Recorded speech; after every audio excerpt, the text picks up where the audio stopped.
African সাফ সারাহান নামক পাখির শিকার ধরতে ব্যবহার করে তার ভয়ানক লাঠি। সম্প্রতি যুক্তরাজ্যের বিজ্ঞানীরা জানান এই পাখিটি শিকারকে প্রায় ৪১ পাউন্ড ওজনের লাথি মারতে পারে, যা পাখিকুলের মধ্যে সবচেয়ে বিচিত্র কৌশল।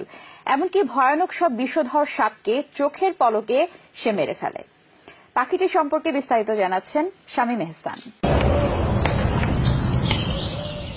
সম্প্রতি যুক্তরাজ্যের বিজ্ঞানীরা তাদের একটি গবেষণা প্রতিবেদনে জানায় আফ্রিকান সাফ সাহারান নামক পাখিটি শিকারকে তার দেহের সমান ওজনের লাথি মারতে পারে।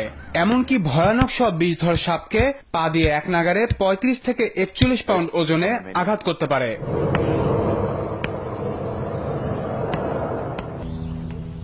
সাফ সাহারান এই পাখিটির উচ্চতা ৪ ফিট। প্রাণীকুলের বেশিরভাগ পাখি শিকারকে ছোবল দিয়ে ধরার জন্য পা ব্যবহার করে। একমাত্র এই পাখিটি পা দিয়ে বিভিন্ন কৌশলে লাথি মেরে শিকারকে হত্যা করে খায়।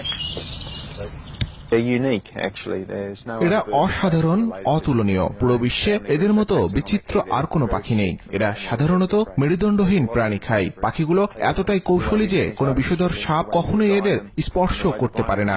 শিকারের মুখোমুখি হওয়া মাত্রই এরা ১৫ মিলি সেকেন্ডে প্রথম আঘাত হানে। এত দ্রুত গতিতে হামলার ফলে শিকারীর আর কিছুই করার থাকে না।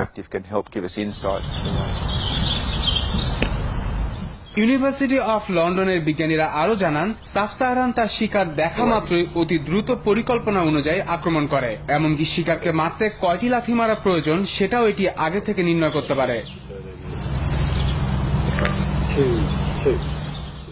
শামীম এহসান, TVN24 নিউজ ডেস্ক।